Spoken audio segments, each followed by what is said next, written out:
Alors, bon après-midi à tous. La Commission de l'aménagement du territoire reprend ses travaux. Alors, je rappelle que nous poursuivons toujours l'étude détaillée du projet de loi numéro 104, loi modifiant diverses dispositions afin notamment de donner suite à certaines demandes du milieu municipal. Alors, nous en étions à l'article 42.8. Madame la ministre, je pense qu'il n'avait pas été lu ce matin. Il avait été lu? Ah, OK, parfait, il avait été lu. Alors, est-ce qu'il y avait des questions sur l'article 42.8? Député de Vaudreuil. Merci, Monsieur le Président. Oui, l'article 42.8 avait été lu. Puis quand on avait fait 42.7, je pense qu'on avait déjà pris un peu d'avance puis répondu à certaines questions du 42.8. Entre autres, ce qu'on comprenait là, que dans 42.8, évidemment, là, c'est l'amendement qui va introduire l'article transitoire pour une période de 6 mois. Et si je ne me trompe pas, là, quand on parlait de la filiale, dans le fond, on dirait qu'il ne serait pas tenu d'adopter un règlement sur la gestion contractuelle à ce moment-là. Ils n'ont pas besoin de... Ils n'ont pas besoin d'adopter un règlement sur la gestion contractuelle. C'est ce qu'on comprenait des explications. Madame la ministre. Oui. Voulez-vous répondre? Oui. Alors, allez-y. Effectivement, la députée de Vaudreuil, Monsieur le Président, le souligne valablement. À 42.11, on voit qu'ils n'ont pas besoin, les sociétés visées, d'adopter au départ une politique de gestion contractuelle, mais on va voir qu'à 42.11, il y a un délai qui vont devoir assumer cette obligation-là, mais subséquemment, pas à l'entrée en vigueur de la loi. Puis... Donc, ça le dit, là, je pense que vous avez le document déjà en main, là, à la fin de l'introduction, ça dit à compter de la date qui suit de 3 mois, celle de l'entrée en vigueur de l'article 11 de la loi sur les contrats des organismes municipaux. La fin d'un futur... d'un prochain amendement. En fait, ça dit l'application de ces dispositions cesserait à la date d'entrée en vigueur de l'article 11 de la nouvelle loi de la LCOM, ce qui permettra aux dispositions de cette nouvelle loi de les remplacer. C'est ça. On se rappellera que la LCOM prévoit... Oui, le 3 mois. C'est ça. La LCOM, pour son entrée en vigueur, il doit y avoir un règlement qui doit être édicté. On nous indique aux affaires municipales que celui-ci là, serait printemps 2026. Donc, à partir de cette entrée en vigueur-là, plus 3 mois, les organismes visés ici seraient assujettis à l'adoption d'une politique de gestion contractuelle. Parfait. Avez-vous une question? C'est bon. Merci. Ça va? Oui. Alors, s'il n'y avait pas d'autres questions, est-ce que l'article 42.8 est adopté? Adopté? Merci. Alors, 42.9, Madame la ministre.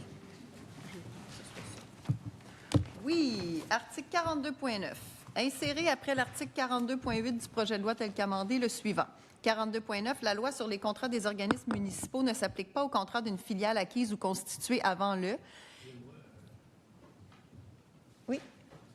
Excusez-moi, c'est vous, j'ai... Je continue? Oui, oui, OK, parfait. Donc, constitué avant le, et on indiquera ici la date de la sanction de la présente loi, par une société de transport en commun en vertu de l'une des dispositions de la loi sur les sociétés de transport en commun, à l'exception de l'article 83 de cette loi, ou par le réseau de transport métropolitain en vertu de l'une des dispositions de la loi sur le réseau de transport métropolitain qui ont fait l'objet d'une demande de soumission publique, d'une demande de soumission par voie d'invitation écrite ou qui ont été conclues avant le...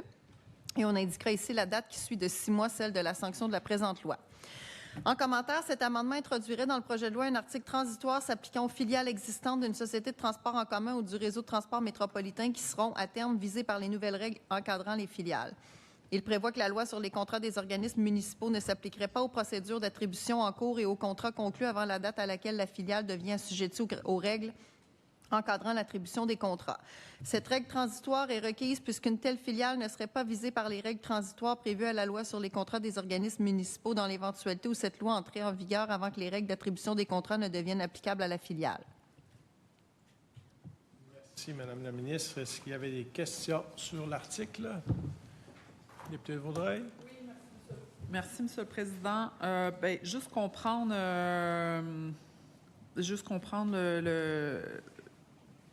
je présume qu'il y a une suite logique, là, puis je reviens, je me permets juste de revenir, là, quand on a adopté le 42.8, on parlait du 3 mois, mais on avait parlé d'un 6 mois qui était la période d'adaptation là, qu'on donnait là, on parlait d'un 6 mois. 42.8, on parlait d'un 3 mois. Ici, non? Non, hein, OK. Je demanderai des explications, M. le Président. Juste pour être certaine de bien comprendre. Merci, M. le Président. C'est parce que lorsqu'on a parlé de 42.8, à un moment donné, la question de la politique de gestion contractuelle, qui ne sont pas les règles à proprement parler, évidemment, d'octroi des contrats, là, j'ai pointé qu'à 42.11, on le traiterait, qui c'est 3 mois après l'entrée en vigueur de la LCOM. Quand sera-t-elle exactement en vigueur? On ne le sait pas exactement. Donc, j'ai pointé que c'est pas 6 mois, c'est 3 mois. Puis c'est 3 mois suivant l'adoption de l'entrée en vigueur de la LCOM. Ça donne le temps de voir quel régime va s'appliquer, LCOM, LSTC. On voulait simplifier la vie. Ça va être la LCOM. À partir du moment où ça va être en vigueur, tu devras avoir ta politique de gestion contractuelle en fonction de la LCOM. Tu n'auras pas besoin d'étudier 2 politiques de gestion contractuelle. Et après, tu recommences quand la LCOM entre en vigueur. D'un coup, que la LCOM entre en vigueur plus tard que 6 mois. Bon, là, on essaie de prévoir toutes les situations. 42.8, c'était la situation où la LCOM n'était pas en vigueur, parce que 42.8 et 42.9, on parle de 6 mois. Pour l'application des règles d'octroi de contrat, 48, 42.9, c'est 6 mois. Pour la politique de gestion contractuelle, c'est 3 mois après l'entrée en vigueur de la LCOM. Mais là, il fallait gérer quel régime, durant ces 6 mois-là, va s'appliquer en matière d'adjudication des contrats pour les filiales. Et là, on parle de celles qui sont créées avant la sanction. Donc, on pouvait avoir que 2 situations. Une situation où la LCOM entrerait en vigueur avant le 6 mois, puis on dit on va vous prévoir un 6 mois quand même. Ou, d'un coup, que ce n'était pas entré en vigueur dans 6 mois, on dit que ça va être la LSTC. C'est ça que 42.9 dit. Si, disons que c'est fait dans 8 mois, on ne voulait pas qu'il y ait un trou entre le 6 mois et le 8 mois. Ça fait qu'on dit que ça va être LSTC jusqu'à l'entrée en vigueur. Donc, ça va être plus que 6 mois, mais il va y avoir l'application de la LSTC et non LCOM, parce qu'on ne voulait pas que si la LCOM n'est pas là dans 6 mois, qu'il n'y ait ni un ni l'autre, là. On veut qu'il y ait un régime d'adjudication des contrats qui est en place. C'est préventif. OK. Fait que le 42.9 vient, dans le fond, combler le vide là, qu'il pourrait avoir, ou en tout cas prévoir la situation qu'on ne pourrait pas prévoir. Oui, si la LCOM est en vigueur, 42.9. Si elle n'est pas en vigueur, c'est 42.8. Dans les 2 cas, il n'y aura aucun vide juridique de règles d'adjudication des contrats pour ces sociétés-là créées avant la sanction, mais pour laquelle on donne une période d'adaptation de 6 mois. Mais après ce 6 mois-là, c'est LSTC ou LCOM, pas ni un ni l'autre. Même si la LCOM n'était pas encore entrée en vigueur. J'espère que c'est clair, M. le Président. Ça va comme ça? C'est les règles qui vont encadrer qui vont venir encadrer les filiales. Ça va s'appliquer exactement aux filiales. Puis on l'a vu tantôt, que ça soit créé à partir de la sanction, tout de suite les règles s'appliquent. Puis si c'était une société, une filiale qui était créée avant la sanction, c'est là où on prévoit le 6 mois, LSTC ou LCOM, dépendamment de quand est-ce que la LCOM va entrer en vigueur. On a fait en sorte qu'il n'y ait pas que toutes les règles de mécanisme de contrôle trouvent leur pleine application à toutes circonstances. OK. Ça va? Oui, merci. Pas d'autres questions sur 42.9. Alors, est-ce que l'article 42.9, dans le fond, l'amendement qui amène l'article 42.9 est adopté? Adopté. Adopté. Amendement qui est introduit à l'article 42.11. Madame la ministre. Oui, merci, M. le Président. Article 42.11, inséré après l'article 42.10 du projet de loi tel qu'amendé, le suivant. 42.11, l'obligation d'adopter un règlement sur la gestion contractuelle prévu à l'article 7 de la loi sur les contrats des organismes municipaux ne s'applique pas à une filiale acquise ou constituée par une société de transport en commun et qui est visée à l'article 89 de la loi sur les sociétés de transport en commun, par le réseau de transport métropolitain et qui est visé à l'article 8.0.1 de la loi sur le réseau de transport métropolitain ou par l'autorité régionale de transport métropolitain et qui est visé à l'article 42.1 de la loi sur l'autorité régionale de transport métropolitain, qu'à compter de la date qui suit de 3 mois celle de l'entrée en vigueur de l'article 11 de la loi sur les contrats des organismes municipaux. En commentaire, cet amendement introduirait dans le projet de loi un article transitoire qui prévoit qu'une filiale acquise ou constituée par une société de transport en commun, par le réseau de transport métropolitain ou par l'autorité régionale de transport métropolitain et qui sera à terme visée par les nouvelles règles encadrant les filiales ne serait pas tenue d'adopter un règlement sur la gestion contractuelle avant la date qui suit de 3 mois celle de l'entrée en vigueur de l'article 11 de la loi sur les contrats des organismes municipaux. Question. Député de Mille-Îles. Merci, Monsieur le Président. Alors, la ministre a lu « ne s'applique pas à une filiale acquise », mais le texte qu'on a devant nous n'a pas le « pas ». Ne s'applique à une filiale acquise. Alors, c'est probablement une erreur, mais il faudrait le corriger dans le texte qu'on a. Oui, dans l'article. L'article tel qu'il est à l'écran. Oui, c'est vrai, il manque un pas, la 3e ligne. Ben non. Ne s'applique à une filiale acquise. Il manque Qu'à un pas. compter, il se rapporte à qu'à compter à l'avant-dernière ligne. Donc, il ne s'applique. Ne s'applique qu'à compter de la date qui suit de 3 mois. OK, donc le pas ne doit pas être là. Il était de trop On dans ne peut la pas lecture. mettre un pas, sinon ça C'est fonctionne ça. Non, pas, mais la c'est phrase. parce que vous l'avez dit à... être certaine du sens qu'on donnait Moi, à j'ai la phrase. mentionné un pas en le lisant? Oui, tout à fait. Ah, OK, bon, pardon. Pour C'est ça mon que je erreur l'ai de mentionné. lecture. C'est bon. Donc, le texte qu'on a ici, c'est le bon. C'est bon. Alors, député de Vaudreuil, avez-vous une question? Oui, bien, c'est le 42.11 là, qu'on parlait précédemment, où on parlait là, de le 3 mois, là, avant la date qui suit 3 mois l'entrée en vigueur. Là. Fait que c'est les explications que monsieur le sous-ministre nous avait soumises précédemment. Merci, tout à fait, Monsieur le Président. Le député de Vaudreuil a raison. C'est ça. On parlait un peu plus tôt du 42.11. Si 42.11 n'était pas là, les filiales visées devraient, dès l'entrée en vigueur de la loi, avoir Un règlement. une politique de gestion contractuelle. Est-ce que ce serait la LSTC? Est-ce que ce serait l'ECOM? Déjà qu'ils vont devoir s'y appliquer. Ouais. Donc, on prévoit ici, par le dépôt de l'amendement de la ministre, là, que ça va être une politique de gestion contractuelle qui suit les 3 mois, comme je disais un peu plus tôt, de l'entrée en vigueur de la LCOM. Donc, ils peuvent se préparer d'avance, s'ils veulent, en s'inspirant de ce que la LCOM prévoit. Par ailleurs, ils vont avoir besoin, dans certains cas, du règlement suivant l'entrée en vigueur, qui va mettre en vigueur la loi. Puis dans ceci, il va peut-être avoir des critères qu'ils vont peut-être vouloir considérer dans leur politique de gestion contractuelle. Donc, pour la ministre, ça faisait un sens qu'ils puissent avoir ce règlement-là pour élaborer le contenu de la politique de gestion contractuelle après son entrée en vigueur.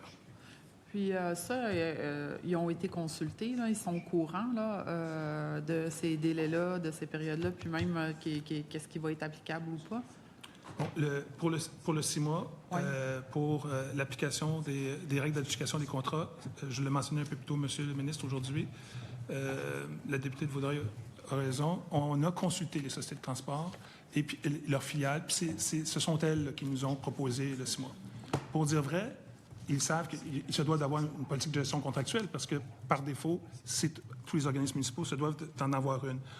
Ils n'ont pas eu de consultation sur le 3 mois qui suit l'entrée en vigueur du règlement, mais ça donne, si le 6 mois était bon, plus un 3 mois, ça fait 9 mois. Ils n'ont pas fait de commentaire dans un sens ou dans l'autre. C'est venu d'une initiative là, de la proposition de la ministre là, de leur donner un temps adéquat en sachant quel régime va s'appliquer. Ça va être la LCOM, avoir le règlement en main. Donc, mais on n'a pas eu d'objection ou de proposition du milieu municipal à cet égard-là. On peut considérer que, sachant qu'ils étaient d'accord avec le 6 mois pour l'entrée en vigueur de l'application des règles d'adjudication, un 3 mois de plus semble raisonnable. Je comprends que vous avez évalué que c'était à peu près comparable aux 6 mois, puis que si le 6 mois faisait leur affaire, qu'ils devraient être quand même Ça fait capables. 9. Oui, c'est ça. Ça fait 6 9 plus mois, 3, fait 9. qu'ils devraient être capables de... Exactement. Puis, bon, ce sont des filiales de sociétés de transport, donc ils peuvent avoir des communications avec les sociétés de transport pour avoir des modèles de gestion contractuelle applicables à leur catégorie là, de type de contrat qu'ils pourraient octroyer ou qu'ils octroient. Chaque situation est différente. Les filiales n'octroient pas le même type de contrat. Elles n'ont pas la même maturité en termes de développement. Dans certains cas, il y a des employés des sociétés de transport qui sont impliqués. Dans certains cas, ils ne sont pas impliqués. Ça va leur donc donner... Mais au moins, ils vont, ne serait-ce que les 6 premiers mois, avant l'entrée en vigueur de la loi, ça leur donne 6 mois. Ils peuvent déjà commencer à se familiarisés, plus 3. Quelqu'un aurait pu dire que c'est peut-être beaucoup trop de plus que 6 tant que ça, mais on voulait donner l'option d'avoir la connaissance du règlement lorsqu'il sera entré en vigueur. Ça semble un temps raisonnable pour s'y préparer. Puis, de toute façon, en cas de complexité, ils peuvent toujours, vous êtes toujours là pour leur donner les grandes lignes puis les orienter, ou même les accompagner dans ce cas-là. Exactement. Puis, évidemment, il y a le rôle aussi du ministère des Affaires municipales là-dedans, puisque ce sont quand même des organismes municipaux. Et puis, évidemment, dans plusieurs des cas aussi, ils ont leur direction des affaires juridiques. Là, donc, Parfait. Moi, ça va, M. le Président. Ah. Alors, s'il n'y a pas d'autres questions, est-ce que l'amendement qui est introduit, 42.11, est adopté? Tout le monde en même temps? Adopté? Adopté. Voilà, merci. Article qui est introduit, 42.10. Article 42.10. Insérer après l'article 42.9 du projet de loi tel qu'amendé le suivant. 42.10. Les articles 108.1.1 et 108.1.2 de la loi sur les sociétés de transport en commun s'appliquent à une société en commandite ou à une société par action créée par une société de transport en commun en vertu du premier alinéa de l'article 92.0.8 de la loi sur les sociétés de transport en commun par le réseau de transport métropolitain en vertu du premier alinéa de l'article 8.1 de la loi sur le réseau de transport métropolitain ou par l'autorité régionale de transport métropolitain en vertu de l'article 42.1 de la loi sur l'autorité régionale de transport métropolitain avec les adaptations nécessaires. Le présent article cesse d'avoir effet à la date de l'entrée en vigueur de l'article 13 de la loi sur les contrats des organismes municipaux. En commentaire, cet amendement introduirait dans le projet de loi un article transitoire qui prévoit que les dispositions de la loi sur les sociétés de transport en commun prévoyant l'application du régime d'intégrité des entreprises dès la date de la sanction de la présente loi à une société en commandite ou à une société par action auquel une société de transport en commun, le réseau de transport métropolitain ou l'autorité régionale de transport métropolitain s'est associé pour la réalisation d'un projet de construction d'un bien immobilier. L'article transitoire cessera d'avoir effet à la date d'entrée en vigueur de l'article 13 de la nouvelle loi sur les contrats des organismes municipaux, puisque cet article assujettira dès lors la société au régime d'intégrité des entreprises sous le régime de cette nouvelle loi. Est-ce qu'il y a des questions? Député de Vaudreuil. Oui, merci, M. le Président. Est-ce qu'on comprend que c'est l'article là, qui vient mettre, dans le fond, là, la date de fin, c'est-à-dire que quand la LCOM ou la LST va s'appliquer, on prévoit qu'on mette fin aux articles précédents là, qu'on a adoptés, qui étaient, je vais dire, là, temporaires. Là, est-ce que c'est ce qu'on comprend? Oui, M. le Président. Oui, M. le Président, le député de Vaudreuil a tout à fait raison. Donc, ici, on est dans la catégorie qui ne peut pas exister aujourd'hui parce que les catégories de sociétés en commandite, les sociétés par action qui font du développement immobilier. Donc, on l'a dit tantôt, il n'y avait pas le droit de le faire, donc ça n'existe pas. Donc, on n'est que dans la catégorie de constituer après la sanction de la loi. Donc, là, la question qui se posait pour nous, c'est quel régime va s'appliquer jusqu'à l'entrée en vigueur de la LCOM. Donc, ce qui est prévu ici, c'est LSTC. Jusqu'à l'entrée en vigueur, on le voit au deuxième article, au deuxième alinéa de l'amendement, qui cesse d'avoir effet à l'entrée en vigueur de la LCOM. Mais on voulait encore une fois, parce qu'on le sait que certaines sociétés de transport veulent des projets avant le 6 mois. Il y a eu des représentations, on les a vues dans les médias. L'Accordaire, par exemple, c'est un bel exemple. Donc, ils ont fait des représentations, projet de loi sur l'expropriation, projet de loi sur Mobilité Infra-Québec.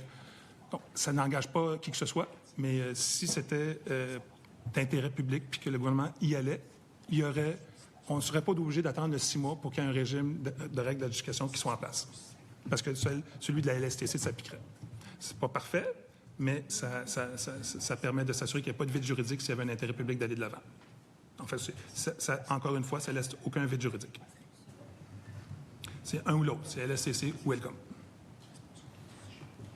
Est-ce que ça répond aux questions? C'est parce que je réfléchissais plus au délai.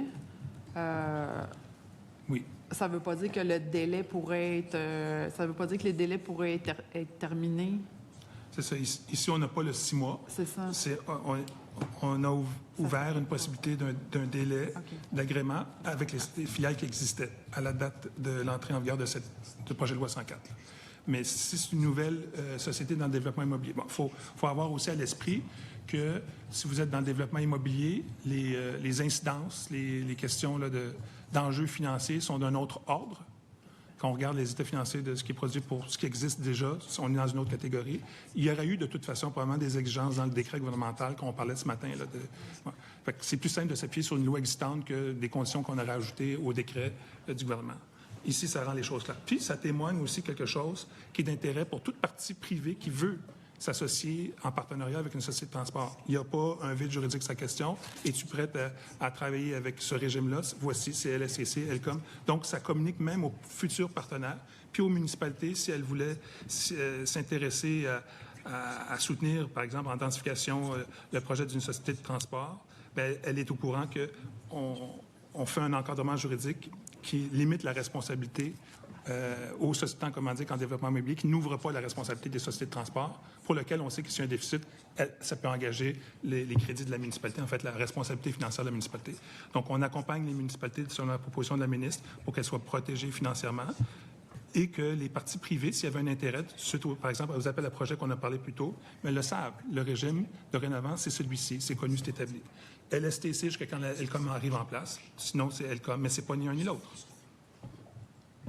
Pour la partie, évidemment, qui concerne la partie immobilière, là, si, par exemple, c'était en partenariat avec la société de transport. Je te rappelle, évidemment, que pour les contrats immobiliers qui concernent le développement immobilier, ça, il n'y a pas de règle d'adjudication qui s'applique pour la partie résidentielle, commerciale, et ainsi de suite. Parfait. Merci. Ça a le mérite d'être clair. Oui, merci. Parfait. Alors, s'il n'y a pas d'autres questions, est-ce que l'amendement qui introduit l'article 42.10 est adopté? Adopté. Adopté. Alors, nous avons un changement de bloc. Il reste 2 articles à ce niveau-là. C'est prolonger la durée potentielle d'occupation des entreprises dans les immeubles industriels municipaux. Alors, nous débutons avec l'amendement qui introduit l'article 28.4. Oui, alors merci, Monsieur le Président. Remerciements à mes collègues des transports qui nous quittent, étant donné la fin du bloc qui touchait les transports. Un grand merci d'être venus participer à nos travaux et d'avoir été d'une grande aide pour les questions qu'on pouvait avoir. Donc, article 28.4. Insérer après l'article 28.3 du projet de loi tel qu'amendé le suivant. 28.4, l'article 7 de cette loi est modifié par la suppression du 2e alinéa. En commentaire, cet amendement modifierait l'article 7 de la loi sur les immeubles industriels municipaux afin de retirer les limites à la durée des baux dans un bâtiment industriel locatif. Excusez-moi. Donc, Monsieur le Président, j'avais fait une petite mise en contexte de ce bloc-là la semaine dernière. Je ne sais pas si c'était au micro ou hors micro, alors, mais pour le bénéfice des gens toujours plus nombreux qui écoutent nos travaux, je vais la refaire. C'est qu'il existe dans la loi sur les immeubles industriels municipaux un article qui vient donner une limite de temps aux baux que peuvent consentir les municipalités pour des entreprises. Donc, on prévoyait... c'est bien celui-là où on le retire? Oui, c'est ça, OK. Parce qu'il y en aura un autre par la suite. Donc, qui prévoyait un bail de 3 ans, renouvelable une fois, donc pour un maximum de 6 ans. Ce qui, des fois, dans certaines situations, puis on l'a vécu avec une municipalité précisément là, au Québec, la municipalité de Gaspé, pour ne pas la nommer. Donc, des fois, pour des situations particulière, une municipalité pourrait vouloir donner des baux qui cumulent plus, dont la durée cumulée est de plus que 6 ans. Et c'est une réalité des fois qui est très locale dans des entreprises qui se développent localement que les municipalités, les élus municipaux et la communauté locale connaissent bien, qui peuvent avoir, comme je l'ai dit, une réalité particulière. Alors moi, je me demandais pourquoi le gouvernement vient se mêler de donner une durée aussi précise que 3 ans renouvelables une fois, alors que, comme je viens de le dire, dans certaines situations, 3 ans ou 6 ans peut ne pas être la bonne durée pour toutes sortes de raisons. Alors, je propose qu'on retire cet article-là et qu'on laisse à la discrétion des municipalités la durée de l'allocation selon l'évaluation et l'évaluation d'opportunité qu'ils en font. Et qu'on le prenne plutôt à l'inverse, c'est-à-dire plutôt que de venir mettre une règle très précise puis de devoir régler des problèmes si on doit déroger à la règle du 3 ans ou du 6 ans, de dire si un jour il devait y avoir une problématique, bien, il y a des instances auxquelles on peut s'adresser en l'occurrence, puis on verra à régler l'enjeu, mais pour avoir eu la discussion avec le président de l'UMQ, avec le président de la FQM, parce que j'ai testé l'idée avec eux. Évidemment, nous, on est ici pour, entre autres, donner suite aux demandes des municipalités. Alors, encore faut-il qu'elles jugent que ce soit une bonne mesure. Et tous les deux étaient tout à fait favorables à ce qu'on retire. Ça participe de l'autonomie municipale, puis aussi de l'allègement, de dire on arrête d'encadrer des choses qui pourraient se gérer localement à la discrétion des élus, qui sont ultimement imputables. Et j'avais la discussion avec eux et eux-mêmes me faisaient valoir, nous sommes imputables, nous serons imputables des décisions que nous allons prendre. Effectivement, on connaît bien notre réalité. Puis quand j'étais au congrès de la FQM il y a quelque temps, M. Demers, le président, faisait un discours en disant « Nous connaissons nos milieux, nous voulons des communautés prospères, on est les mieux placés pour pouvoir justement propulser puis favoriser le développement dans nos communautés. » Alors voilà une très belle occasion, quelques jours, semaines un peu, à peine plus tard, de donner suite à cette volonté d'autonomie croissante. Merci pour les explications. Est-ce qu'il y a des questions, député de Mille? J'attends juste. Merci. Merci, M. le Président. Oui, nous avions en effet eu des échanges hors micro sur ces propositions-là, cet article et le suivant. Et je comprends là, le besoin de donner plus de flexibilité aux municipalités. Par contre, j'ai quand même une question. L'histoire étant celle qu'elle a été à Laval, il y aurait pu, s'il n'y avait pas eu une telle disposition qui limitait, il y aurait pu avoir un bail octroyé de façon louche et douteuse par un ancien maire pour 25 ans. Et là, quelles sont les instances que vous avez mentionnées qui pourraient vraiment venir corriger ça? Parce que si un bail a été signé en bonne et due forme, mais que les conditions sont désavantageuses pour les citoyens, qu'ils avantagent indûment une entreprise ou un privé, on ne sait pas, mais il y a quand même un contrat. Quand même un contrat qui a été signé. Donc, j'aimerais bien comprendre c'est quoi les mécanismes qui peuvent, disons, protéger les citoyens de manœuvres plus frauduleuses dans un cas comme ça.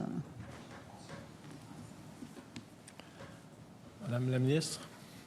Oui, c'est ça. Alors, je le validais. Donc, un bail, c'est accessible. Alors, quelqu'un pourrait demander l'information si un citoyen ou une entreprise ou quiconque voulait avoir l'information sur le bail pourrait avoir l'information. C'est ce qu'on me confirme ici. Excusez-moi, mais ce n'est pas du tout la nature de ma question. Ma question est plutôt à savoir comment on peut se prémunir, advenant le cas qu'un contrat signé en bonne et due forme, mais avec des conditions douteuses, désavantageuses pour les citoyens et avantageuses indûment pour une entreprise, disons un bail de 40 ans, on est prêt avec ça après. C'est signé, c'est entendu. Je veux savoir, c'est quoi les mécanismes pour se prémunir? Ça, c'est parce que, en fait, c'est que je ne vois pas nécessairement le lien avec l'article, même si on laissait la durée telle quelle. Un bail frauduleux, c'est un bail frauduleux, quelle que soit sa durée. Donc, peut-être que je ne saisis pas en quoi laisser l'article tel quel empêcherait un bail frauduleux. Je vais recommencer. La loi venait limiter à 3 ans et la possibilité seulement de renouveler un autre 3 ans. Donc, les dommages, c'est 6 ans maximum. Là, ça peut être 40 ans, 50 ans, 100 ans. Il n'y a plus de limite. Donc, est-ce que la ministre comprend ma question? Bien, on est plusieurs de ce côté-ci de la table à avoir réagi de la même façon en disant on ne comprend pas le lien entre les deux. Quelqu'un qui veut faire un bail frauduleux, c'est comme si on disait il faut venir donner une durée limitée dans le temps à chaque geste contractuel qui est posé au cas où ce serait un geste contractuel frauduleux. Je ne suis pas certaine de suivre le raisonnement. OK. C'est parce que tout à l'heure, Mme la ministre, vous avez dit que de toute façon, il y a des mécanismes si ce n'est pas été un bail qui a été bien fait. C'est quoi ces mécanismes-là? C'est ce que je veux savoir. Est-ce que ça peut être résilié? Est-ce que la Commission municipale du Québec peut résilier un bail? C'est ce que je veux savoir.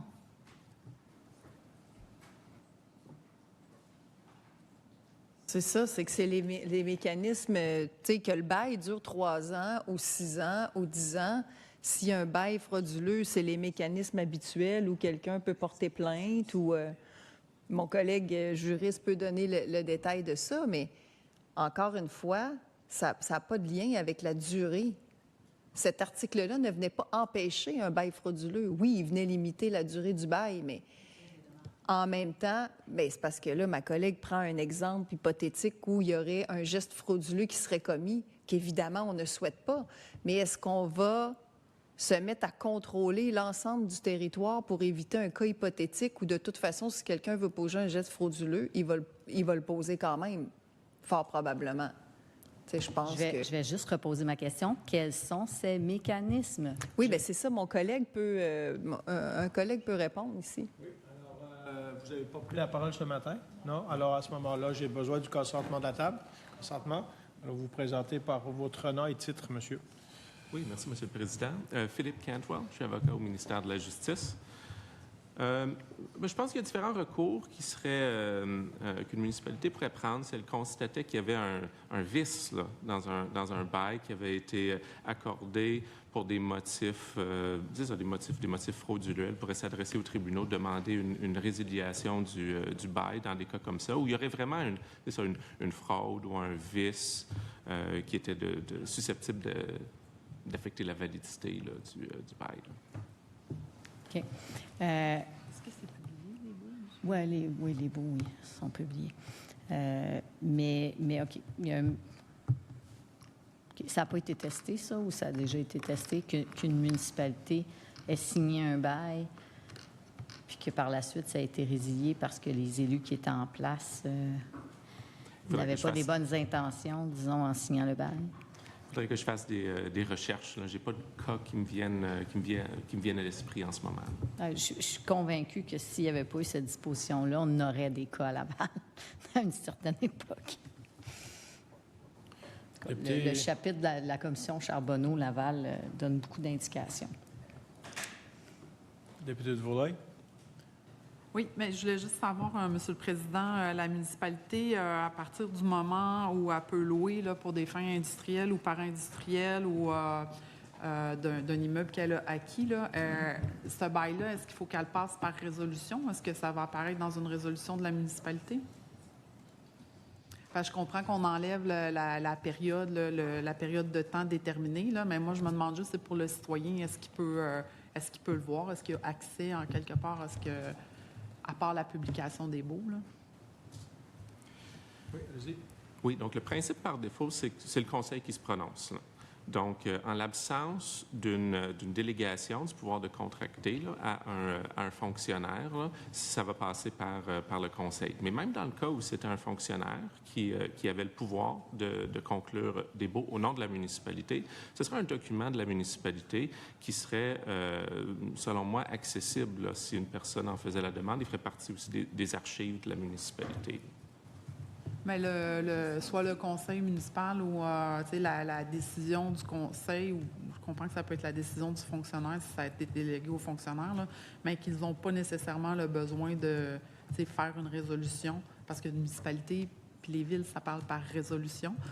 Donc, ils n'ont pas à dire par résolution, bien, il y a un bail qui a été avec telle entreprise, puis là, je ne parle pas du temps, là, mais là, je parle plus de la publication. Bien, pas la publication, mais en fait, je parle vraiment de la résolution. Parce qu'une ville, ça parle, ou une municipalité, ça parle par résolution. Donc, ils n'ont pas nécessairement le conseil, même si c'est la décision ou une tâche qui a été donnée aux fonctionnaires.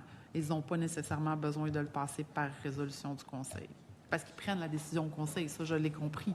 Mais je veux dire, il n'y a pas de trace d'une décision au conseil. Oui, bien, donc la seule façon pour le conseil de prendre une décision, c'est avec une résolution. Donc, si le pouvoir n'a pas été délégué à un fonctionnaire, il y aura une résolution et on retrouvera des traces de cette résolution-là dans le procès-verbal de la séance du conseil, dans les archives de la municipalité. OK. Ça va? Ça va. Pas de questions? Alors, est-ce que l'amendement qui introduit l'article 28.4 est adopté? Adopté. Prochain article, l'article 28.5, introduit par amendement. Oui, merci. Article 28.5, insérer après l'article 28.4 du projet de loi tel qu'amendé le suivant. 28.5, l'article 13.5 de cette loi est modifié, 1, par la suppression dans le premier alinéa des articles 6.0.1 et 6.0.2. 2, par le remplacement dans le troisième alinéa de « outre la durée maximale prescrite au deuxième alinéa de l'article 7 ». La Régie ne peut effectuer une location en vertu de cet article. Par la Régie ne peut louer un immeuble visé à l'article 7. En commentaire, cet amendement modifierait l'article 13.5 de la loi sur les immeubles industriels municipaux en concordance avec la modification apportée à l'article 7 de cette loi. Il corrigerait aussi un renvoi à des dispositions qui n'existent plus. Question sur l'amendement. Député de Vaudreuil. Vous pouvez juste nous expliquer là, un exemple ou un cas où ça s'appliquerait?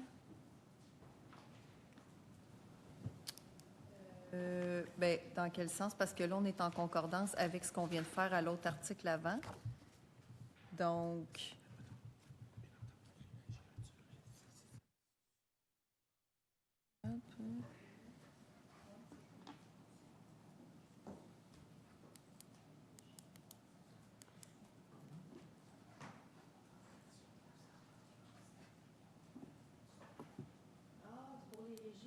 ma collègue ici peut répondre. Oui, alors consentement. Oui, consentement. Précédemment, qu'on parle à 28.4. Alors, Mme Petit, vous présentez avec votre nom et titre. Voilà. Parfait. Katia Petit, sous-ministre adjointe aux Affaires municipales. Alors, effectivement, on est dans de la concordance, mais pour le cas typique d'une régie, c'est-à-dire de municipalités qui ont conclu une entente entre elles et qui possèdent, donc qui gèrent ensemble un immeuble industriel. Dans un tel cas, ce qui était prévu ici, c'est que l'entente ne peut pas outrepasser. En fait, le bail ne peut pas être plus long que la durée de l'entente qui lie, dans le fond, les municipalités au sein de la régie. Donc, l'article, c'est ce qu'il vient de dire. Puis, il y avait également une référence au fait qu'il ne pouvait pas, par ailleurs, être de 3 ans plus 3 ans. Alors, on vient retirer ces références-là par cohérence puisqu'on retire la durée maximale, tout simplement. Dans les régies, Mme Petit, là, on parle des régies, ça peut être une régie intermunicipale, c'est pas nécessairement une régie en lien avec la ville, là, ça peut être intermunicipal à partir du moment où la régie est dans un local municipal. On n'est pas obligé, ça peut être location 10 ans ou si la régie existe pour 10 ans, mais je parle de régie intermunicipale, là, c'était plus là mon... Tout à fait. Ici, on vise exclusivement les régies intermunicipales aux fins vraiment de la location, donc qui mettent à la disposition de locataires des baux, là, des locaux, finalement, qu'ils possèdent. Donc, on est vraiment dans ce cas, dans cette situation-là, et on est vraiment dans de la concordance versus l'autre disposition auparavant, là, tout simplement. C'est juste qu'il y a des modalités particulières qui s'appliquent aux régies intermunicipales lorsqu'elles louent des locaux industriels. Je comprends la concordance par rapport au temps, mais je voulais être certaine de comprendre à qui ça s'applique. Là, je comprends que ça s'applique aussi aux régies intermunicipales. Ça va? Oui, ça va. Merci, M. le Parfait. Président. Alors, s'il n'y a pas d'autres questions, est-ce que l'amendement qui introduit l'article 28.5 est... Ah, vous avez une question? Député de Mille-Îles? Merci, M. le Président. Ici, on est dans la loi sur les immeubles industriels municipaux.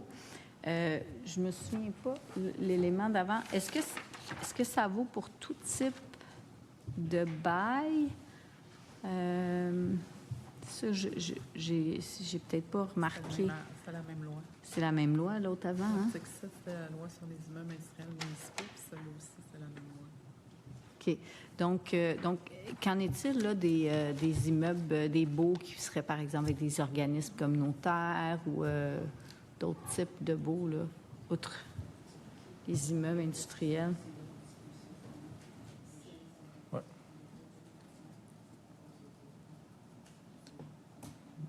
Madame la ministre? Les organismes, c'est ça, cet article-là, il s'applique aux entreprises, mais il y a d'autres dispositions pour les OBNL. Puis selon ce qu'on me dit, il n'y a pas de durée prévue non plus pour les OBNL, mais c'est d'autres dispositions. Parfait. Je voulais simplement m'assurer qu'on allait les avoir sur le même pied d'égalité dorénavant. Merci. Ça va? Alors, est-ce que l'amendement qui introduit l'article 28.5 est adopté? Adopté. Nous en sommes maintenant au dernier article au niveau de la disposition d'entrée en vigueur et je vois qu'il y a un amendement. Alors, je ne sais pas s'il y avait un changement. Sur la disposition d'entrée en vigueur. Oui, Article mais là, est-ce que je 43. lis l'article d'abord, puis je vais lire l'amendement ensuite? Oui, l'article et par la suite l'amendement. L'avez-vous, l'amendement? Bien, c'est ce que je voulais valider. C'est le... Oups, je m'excuse. C'est lequel amendement? Est-ce que c'est un amendement différent de celui qu'on a reçu la semaine dernière? Est-ce que c'est un de...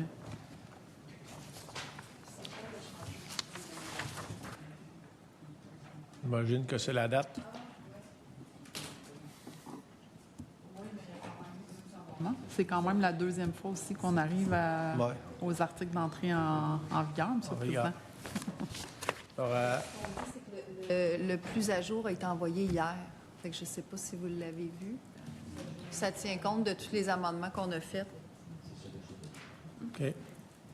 Moi, je propose que vous lisez l'article de base, puis après ça, ensuite l'amendement, puis on décidera là, par la suite. Là. Parfait. Article 43. Les dispositions de la présente loi entrent en vigueur le, indiqué ici la date de la sanction de la présente loi, à l'exception de celle, 1 des articles 5 et 13 à 19, qui entrent en vigueur le, indiqué ici la date qui suit de 3 mois, celle de la sanction de la présente loi. 2 des articles 20 à 22 qui entrent en vigueur le 2 novembre 2025. 3 de l'article 31 qui entre en vigueur le 31 décembre 2025. 4 des articles 24, 25, 27, 28 et 39 qui entrent en vigueur le 1er janvier 2026. 5 des articles 7 et 11 qui entrent en vigueur le, indiqué ici la date qui suit d'un an, celle de la sanction de la présente loi. En commentaire, l'article 43 du projet de loi prévoit que les dispositions de la loi entreraient en vigueur le jour de sa sanction, à l'exception 1 des dispositions concernant la fonction de secrétaire de la commission municipale qui entrerait en vigueur 3 mois après la sanction de la loi. 2 des dispositions concernant le conseil et le comité exécutif de la communauté métropolitaine de Montréal qui entrerait en vigueur le 2 novembre 2025. 3 des dispositions concernant le versement annuel d'une somme à la Ville de Québec qui entrerait en vigueur le 31 décembre 2025. 4 des dispositions concernant les secteurs déterminés aux fins de la taxe foncière générale et la modification des plans des conduites d'aqueducs et d'égouts relevant de la compétence de l'agglomération de Québec qui entrerait en vigueur le 1er janvier 2026. 5 des dispositions concernant les officiers municipaux en bâtiment, en environnement et en urbanisme qui entreraient en vigueur un an après la sanction de la loi. Alors allez-y avec l'amendement. Article 43. Remplacer l'article 43 du projet de loi par le suivant. 43. Les dispositions de la présente loi entrent en vigueur le, indiqué ici la date de la sanction de la présente loi, à l'exception de celle 1 de l'article 31 qui entre en vigueur le 31 décembre 2025, 2 des articles 24, 25, 27 et 28 qui entrent en vigueur le 1er janvier 2026, 3 de l'article 4.2 qui entre en vigueur à la date de l'entrée en vigueur de l'article 163 de la loi sur les contrats des organismes municipaux, édicté par l'article 1 de la loi édictant la loi sur les contrats des organismes municipaux et modifiant diverses dispositions, principalement aux fins d'allègement du fardeau administratif des organismes municipaux. 4 de l'article 30.0.1 en ce qu'il édicte le paragraphe 2 du 3e alinéa et la 2e phrase du 4e alinéa de l'article 8.0.1 de la loi sur le réseau de transport métropolitain, de l'article 30.0.2 en ce qu'il édicte le paragraphe 2 du 6e alinéa de l'article 8.1 de cette loi, de l'article 30.1.1 en ce qu'il édicte le paragraphe 2 du 3e alinéa et la 2e phrase du 4e alinéa de l'article 89 de la loi sur les sociétés de transport en commun et de l'article 30.1.2 en ce qu'il édicte le paragraphe 2 du 6e alinéa de l'article 92.0.8 de cette loi qui entre en vigueur à la date de l'entrée en vigueur de l'article 11 de la loi sur les contrats des organismes municipaux. En commentaire, cet amendement modifierait l'article 43 du projet de loi afin de prévoir que les dispositions de la loi entreraient en vigueur le jour de sa sanction, à l'exception 1 des dispositions concernant le versement annuel d'une somme à la Ville de Québec qui entrerait en vigueur le 31 décembre 2025, 2 des dispositions concernant les secteurs déterminés aux fins de la taxe foncière générale qui entrerait en vigueur le 1er janvier 2026, 3 de certaines dispositions concernant la loi sur les contrats des organismes municipaux qui entreraient en vigueur en même temps que les dispositions de cette loi. Donc, on retire les 2 autres qui étaient prévus sur les officiers municipaux en bâtiment parce qu'on a, les collègues de l'opposition ont déposé un amendement pour retirer cet article-là et l'élément sur la fameuse carte des conduites d'eau qu'on a aussi retiré par amendement. OK. Alors, est-ce qu'il y avait des questions sur l'amendement? Que tout ce qui a été vu dans le projet de loi, les dates conviennent. Puis là, je pense entre autres à la ville de Gatineau, là, qui semblait avoir un problème avec les délais là, pour la taxation. Là, fait que je présume que tout ça a été pris en compte là, dans l'amendement qui est déposé par le ministre. Oui, c'est ça. Les dates différenciées sont faites volontairement. Puis pour ce qui est de Gatineau, ça entre en vigueur, en fait, à la sanction de la loi. Ça va? Parfait. Alors, est-ce que l'amendement est adopté? Adopté. Adopté. Est-ce que l'article 43, tel qu'amendé, est adopté? Adopté. Adopté. Alors, nous avons fini l'étude article par article. Nous avons encore les questions de fait du projet de loi. Alors, est-ce que le titre du projet de loi est adopté? Adopté. Adopté. Je propose que la commission recommande la renumérotation du projet de loi, tel qu'amendé. Adopté. Adopté. Adopté. Alors, je propose que la commission adopte une motion d'ajustement des références. Est-ce que cette motion est adoptée? Adopté. Adopté. Alors, nous en sommes aux remarques finales. Alors, est-ce que les députés de Vaudreuil et ou de Mille-Îles veulent faire des remarques finales? Oui, merci. Oui, allez-y. Oui, merci, M. le Président. Est-ce qu'on avait un temps limite pour faire les... Limite, là. 20 minutes? Ah. OK, non, je voulais pas prendre 20 minutes, mais je voulais juste savoir, oui, c'est ça, fait que je voulais juste être... Non, on en a 2 autres qui s'en viennent. Non, c'est pas vrai. Non, mais merci, M. le Président. Là, je voulais juste être certaine que je n'étais pas bousculée dans le temps, mais je ne prendrai pas le 20 minutes. Évidemment, j'ai des remerciements à faire. C'est un projet de loi, on l'a dit, projet de loi omnibus municipal. Co-projet de loi, mais là, ça ne s'applique plus. Là. Il y avait 40 quelques articles et on s'est ramassé avec 84 amendements, donc beaucoup plus long que prévu. D'emblée, on pensait que c'était un projet de loi qui se terminerait en une semaine, mais ça fait presque un mois qu'on est ici. Donc, je veux remercier évidemment les groupes là, qui suivent depuis le début les travaux sur le projet de loi 104. Les groupes qui sont venus en commission parlementaire, qui ont participé aux auditions, les personnes aussi qui ont envoyé des mémoires, qui ont partagé leurs préoccupations. Donc, je me permets de les remercier. Soyez sûrs qu'on en a pris connaissance. Puis ça nous a aidé aussi à l'élaboration des travaux. Je veux remercier évidemment les fonctionnaires de l'État. Merci Madame la sous-ministre, merci Madame Petit. Je remercie les légistes. Je remercie aussi, je vais dire Jérôme parce que je ne suis pas capable de déplier son nom comme il faut, sous-ministre au transport. Donc merci Monsieur Jérôme. Merci aux membres de la commission, là, peu importe les partis. Je pense que c'est une commission qui s'est quand même bien déroulée. Comme la plupart des projets de loi qu'on a eus en municipal, dans le domaine municipal, c'est toujours des échanges cordiaux qui viennent la plupart du temps, là, qui se font de part et autre. Souvent plus compliqué pour ceux qui font le son ou ceux qui traduisent nos conversations. Je me permets aussi de remercier ma collègue, la députée des Mille-Îles, pour son aide, ses rigoureuses interventions. Merci beaucoup, Virginie, d'avoir été là. Merci à mon recherchiste aussi, Philippe. Et dernier remerciement pour vous, Monsieur le Président, et l'équipe qui vous accompagne aussi. Merci pour le temps. On en prendrait plus des fois, mais on ne vous chicanera pas. Mais merci, Madame la secrétaire. Merci, Monsieur le Président. Je rappelle que c'est un projet de loi, puis le titre le disait, c'est une loi modifiant diverses dispositions afin notamment de donner suite à certaines demandes du milieu municipal. Donc, tenant compte que ça vient entre autres du milieu municipal, bien, c'est à mon avis encore plus... c'est plus important de se pencher puis de regarder, surtout on les entend sur le terrain. Hein, on se promène dans nos comtés, on travaille avec différents élus municipaux. Et d'ailleurs, je ne l'avais pas fait, là, mais je me permets de féliciter les nouveaux élus et féliciter aussi ceux qui se sont portés le candidat là, dans les dernières élections, lors des dernières élections municipales. Période toujours un peu stressante, oui, pour ceux qui se présentent, mais aussi pour l'entourage, je parle des familles, mais aussi pour ceux qui travaillent dans les municipalités ou dans les MRC. C'est toujours une période d'incertitude à savoir est-ce que notre maire va être reconduit, est-ce que nos conseillers vont être reconduits. Donc, cette période-là est passée maintenant. C'est une nouvelle étape là, pour certaines municipalités. Il y aura plusieurs ajustements.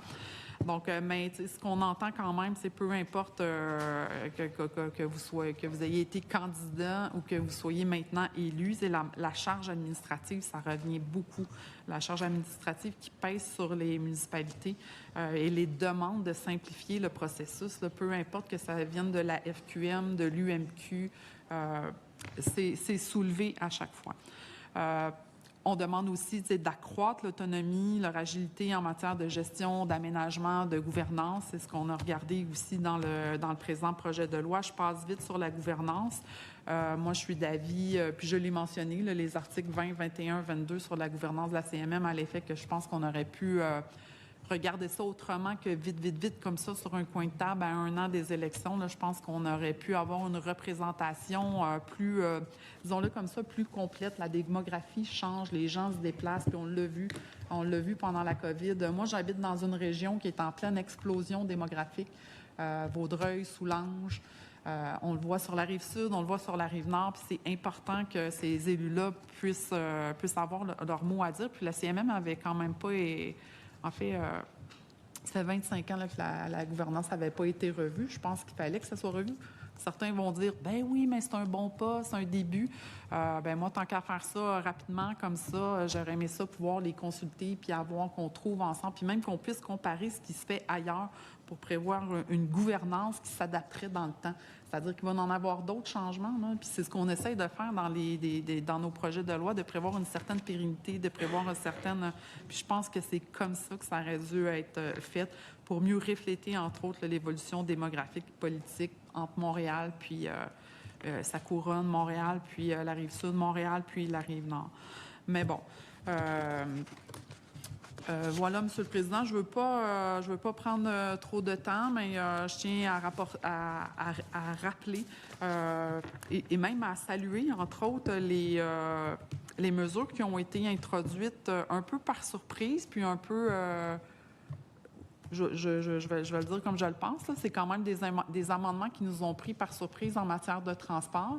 Je vous dis pas que je suis déçue, au contraire, je pense que ça avait déjà été présenté, entre autres, par le député de Néligan, à l'effet que c'était des bonnes mesures. Je comprends qu'il fallait que tout le monde fasse son petit bout de chemin là-dessus, mais je pense que c'est des bonnes mesures pour nos municipalités. Donc, je salue évidemment cette initiative-là. C'est une approche de développement intégré qui encourage la densification intelligente, la mobilité durable, puis aussi la maximisation des retombées. Donc, c'est important. Les projets pilotes à Montréal, Québec aussi sont à suivre de près. Je pense que s'ils sont bien encadrés, ça peut évidemment devenir des modèles de rentabilisation. On a exprimé, entre autres, nos inquiétudes relativement à cet article-là. Puis je remercie aussi le député de Marguerite Bourgeois qui est venu faire ses représentations à cet effet-là, qui est le député porte-parole de notre côté économie-finance. Donc, je le remercie d'avoir participé, entre autres, aux travaux. Mais ça peut être des avancées intéressantes. En fait, je suis pas mal certaine que d'autres municipalités, d'autres villes vont lever la main. On verra, on pourra voir comment ça se passe, puis on pourra ensuite, j'imagine, faire des ajustements.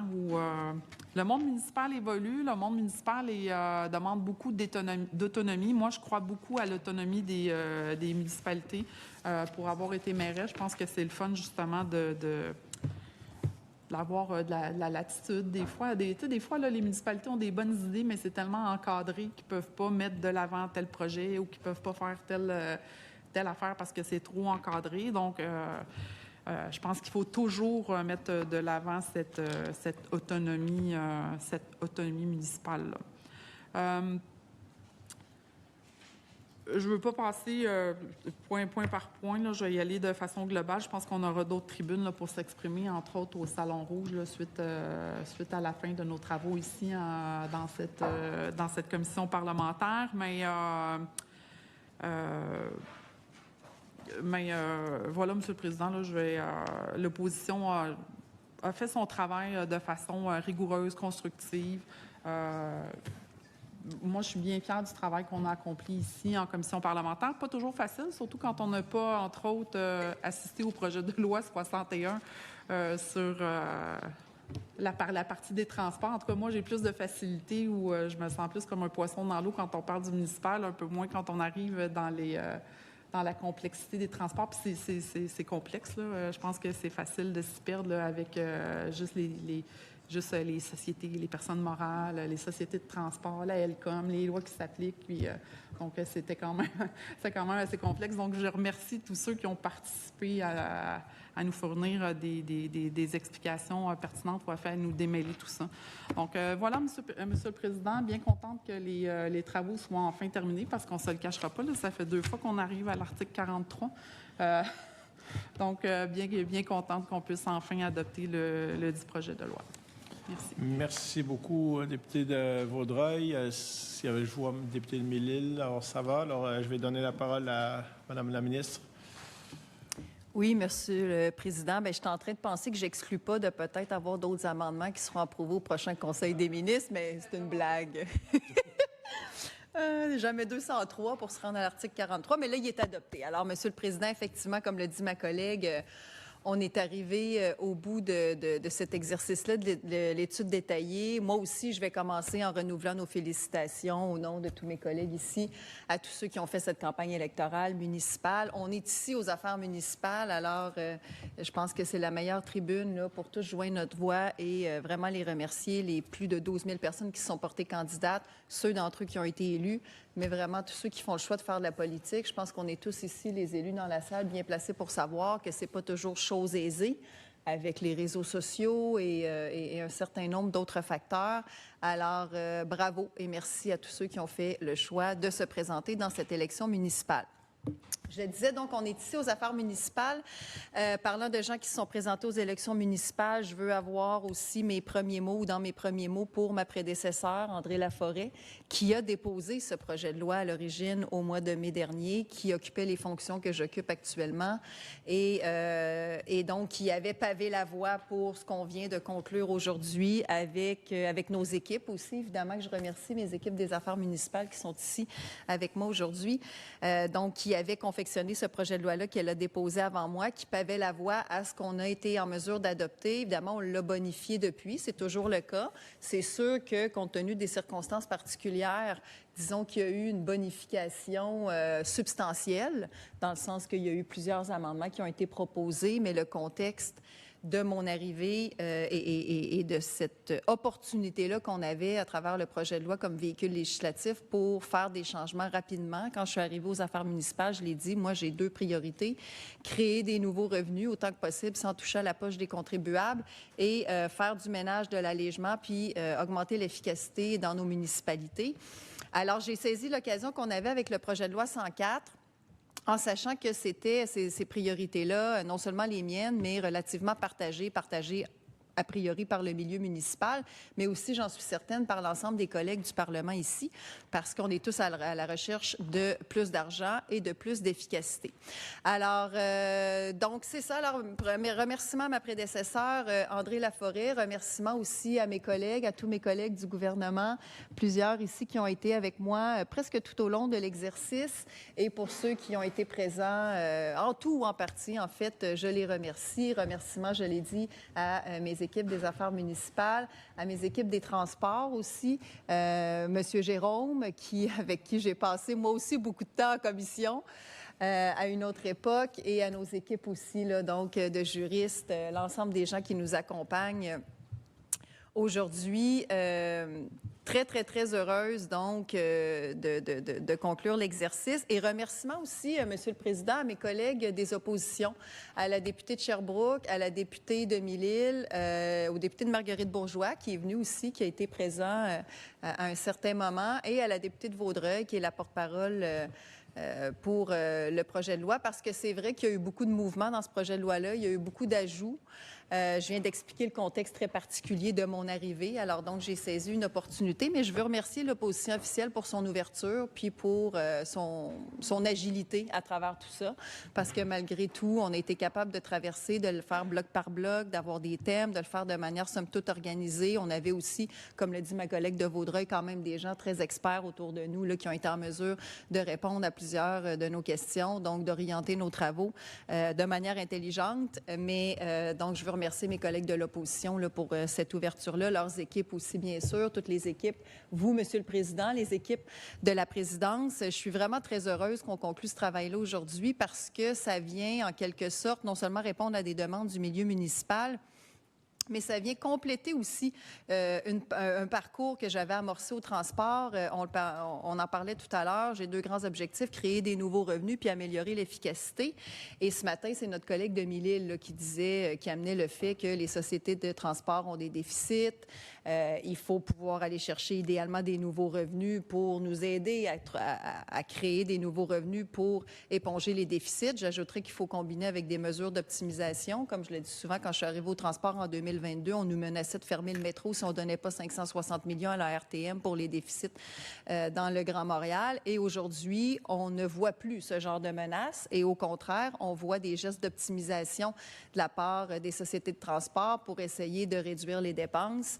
Et donc d'agir sur leur déficit et de retourner à l'équilibre budgétaire. Rappelons qu'on a annoncé l'année dernière avec le ministre des Finances et moi, un cadre financier fermé qui prévoit des contributions financières dégressives à l'horizon 2028 pour le retour à l'équilibre budgétaire des sociétés de transport parce que, Monsieur le Président, je le dis souvent, on ne peut pas éternellement demander plus d'argent aux contribuables du Québec sans qu'il y ait des gestes d'optimisation et des gestes d'amélioration de l'efficacité et de rationalisation des dépenses qui se font à chacune de nos échelles. C'est vrai au gouvernement, mais c'est vrai aussi dans les sociétés de transport et on ne peut pas s'attendre à ce que le gouvernement éponge systématiquement des déficits d'opération alors qu'on n'est même pas impliqué dans la gestion de ces sociétés-là de transport. Donc, quand j'étais arrivée au transport, j'ai dit il faut qu'on règle ça. Alors, on a présenté le cadre financier pour le retour à l'équilibre budgétaire. En parallèle de quoi, on a, dans le projet de loi 61, donné la possibilité de faire du développement immobilier conjointement ou de manière concomitante avec des projets de transport collectif, parce qu'on met beaucoup d'argent dans des projets de transport collectif structurants. Mais il y avait là cette possibilité-là, latente, qui était demandée depuis très longtemps, de pouvoir joindre ça avec du développement immobilier, alors qu'on n'a jamais autant parlé de la nécessité, d'ailleurs, de développer du logement. Alors, on le fait. On a posé le geste dans le projet de loi 61. On est venu terminer, je dirais, raffiner le tout dans ce projet de loi-là pour être sûr de venir encadrer un certain nombre de choses, comme on en a parlé d'ailleurs aujourd'hui avec le deuxième bloc qui était à l'étude. Mais donc, on vient créer du logement, créer des nouveaux revenus qu'on réinvestit dans le transport et donc, ça vient joindre ça aux actions qu'on a posées pour le retour à l'équilibre budgétaire des sociétés de transport.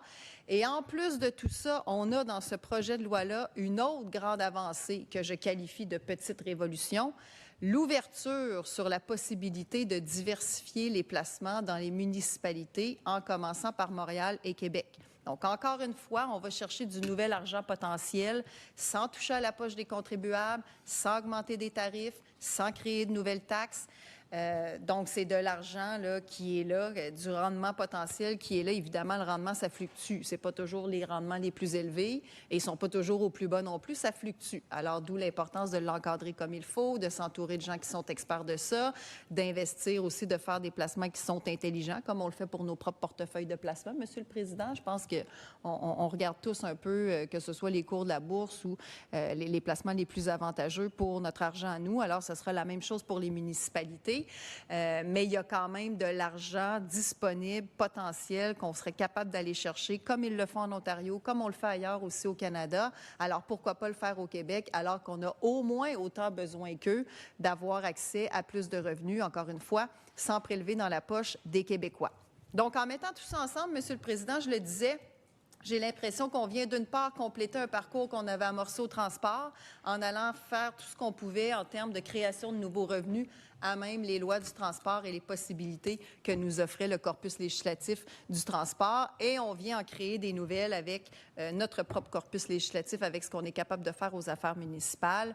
Et on continuera le travail, Monsieur le Président, évidemment. On a souvent des projets de loi aux affaires municipales, ça a été dit à plusieurs reprises. Donc, on va continuer sur le front de l'efficacité, notamment. Vous savez qu'on a un chantier en cours, une réflexion sur les référendums. Donc, il y a diverses choses qui sont en cours au ministère avec, entre autres, mon adjointe, ici présente, la députée d'Argenteuil, sur lesquelles on travaille pour toujours continuer d'en faire plus, tout l'argent qu'on peut aller chercher sans demander plus aux Québécois et l'efficacité qu'on peut se donner, le ménage, l'allègement, etc.